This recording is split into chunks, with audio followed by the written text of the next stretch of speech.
I'm Robin Lundberg, joined now by Alex Rodriguez, who you can catch on the World Series on Fox coverage alongside Kevin Burkhardt, David Ortiz, and Derek Jeter. And A-Rod, when it comes to this World Series, one of your former teams is there. You won an MVP on a last place Rangers team. What's it like to see them in this position now?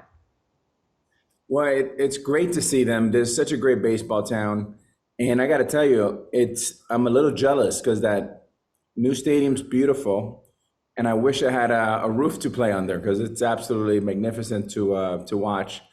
It's exciting. Look, they have a great team, a fun team to watch, and the way they've built it with Chris Young and Bruce Bochy. Not only are they favorites, but I think they're also fan favorites across the country. You know, I recently saw you say that they could almost, in a way, serve as a blueprint for the rest of MLB because they've got baseball people running things. Can you elaborate on that a bit? Yeah, sure. I think they have both, right? You need a hybrid, and you need a hybrid not only in baseball, but every other sport. And I'm sure they have a really strong analytics team, but they have baseball people. And when you look at Chris Young, he went to Princeton, pitched over 10 years in the big leagues. He's a fantastic guy with high character. And then he's got surrounded other great baseball people around him, like my good friend Michael Young. They have a great ownership group. And then they went out and got baseball people in the dugout to lead the way. And no one better than Bruce Bochy and Mike Maddox. I mean, to think that Bruce Bochy was sitting on the couch for 2 or 3 years without a job after being pushed out of San Francisco, it's pretty remarkable. You know, as far as the playoffs have gone, some changes in MLB. How do you think those have worked out in the postseason, the pitch clock and everything else? Yeah, no pun intended, but it has been a home run. I mean, it's been a great year for baseball. We've had spikes in attendance, about 9% viewership. The quality of the game has improved with eliminating of the shift and the time clock, and the cadence of the game has gone to be much better, much more fun. And I got to tell you, I read a stat, Robin, that there was about 395 games that were over 3.5 hours. And there was something like 5 that was over 3 hours this year. It was an incredible stat. And the numbers show, and it's been very exciting. You know, there's always people asking for more change. One thing that went viral this week, I saw Nate Silver had tweeted out that perhaps the playoffs should be contracted to give the regular season more meaning. What do you make of that suggestion? Well, I think it's fluid right now. I think that the game is, it was very resistant to make moves for decades and decades, and then we've made a number of moves. They've worked out, and I would expect more. But at the same time, part of being fluid and flexible is that if something is tried and it doesn't work, you can easily take it back, and you shouldn't be afraid of that. Now, you guys look like you're having fun. You mentioned it being fun season on the broadcast. With guys that you played with, right? I mean, peers. Somebody you went against David Ortiz, a teammate in Derek Jeter. What's that make the experience like for you as far as getting to talk about the game with those guys? Well, it's been great, and it helps that I have almost a 30-year relationship with both Poppy and Derek, and Kevin has been a dear friend for the last 10 years. I can't believe this is my 9th year at Fox. And of course, I know Kevin Burkhardt when he was doing interviews as a young stud prospect, sidelines with the Mets, and he built a young, great reputation. And now he's one of the best in the game, both in football and hosting in baseball. So we have a blast. It makes it easier that we have some talent all over the place that we get to talk about, and we get to highlight all the great things that's good with Major League Baseball, and we get to introduce it to a national fan base. And where for the next 7 or 8 days, we're going to be storytelling on what's great about 2 great franchises, the Diamondbacks and the Rangers. You know, as far as that goes, those experiences, obviously, it probably leads to some reflecting on your career a little bit. Yankees, Red Sox. I saw you recently talk about your desire to have your jersey retired by the Yankees. If that were to happen, is there someone that you would want to enshrine you or introduce you?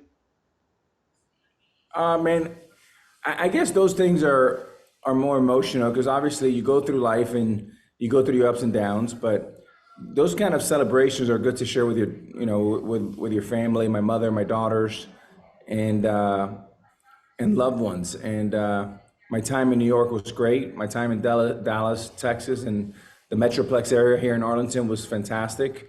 And then I had, about 7 good years in Seattle. So, I almost played 25 years and played in only 3 markets. And I take that as a pride of honor. Yeah, I guess that opens you up to a lot of things, right? It's why you could be a New Yorker with a cowboy hat on, right? Yep. All right. As far as baseball goes after this World Series, Shohei Ohtani has been a storyline. Do you have any advice for him as far as how he should continue his career, given he was pitching and hitting and suffered that injury? Well, I can't give him any advice because I don't have a lot of information. I mean, the fact is, I don't know how serious the injury is. I'm not sure how he's recovering. He's one of the brightest talents the game has ever seen.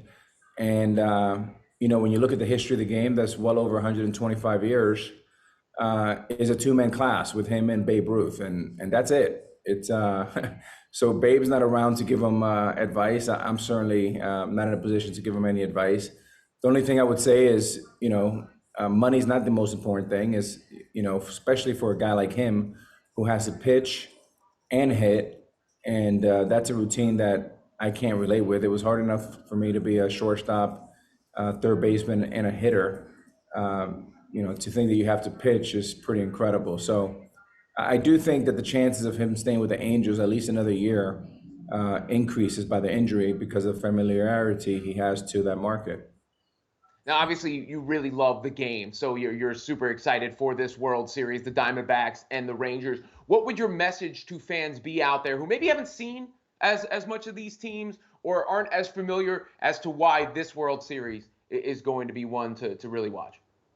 Yeah, I mean, Robin, we just talked about it. I think with the Rangers, an obvious story is you have the epitome of what a 2023 excuse me, team looks like with, high octane power, big time pitching at the front of the rotation with Montgomery and Nathan, one righty, one lefty. And then you have a front office that can play both the analytics game and the field game. And then you have a manager who's on a one-way ticket to Cooperstown, 3-time world champion, trying to bring home his fourth and his first here to the Rangers. And the Diamondbacks remind me of the 1985 St. Louis Cardinals. They're going to run you out of the building like a track meet if you don't let them. I think they've benefited tremendously from the rule changes because now putting the ball in play, athleticism, and actually stealing bases is something that's a great tool. And most teams are not prepped because they don't bunt, because they don't steal much. They're also not prepped on the other side to stop that type of thing. And I would say this, with the Rangers, the one trap you got to be careful for is, Game 5 was one of the most emotional games in World Series history. And to go on the road and beat the defending champions, the question is, do they feel satisfied? And is there a certain degree of, like, we already won the World Series because we beat our arch rivals, Houston? Don't sleep on the Diamondbacks because before you know it, you can be down 2-0. Do you have a pick for the World Series? Yeah, but you got to tune into Fox.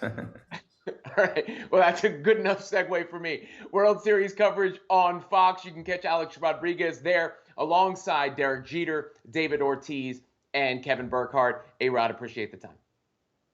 Thank you, Robin. Continue the good work.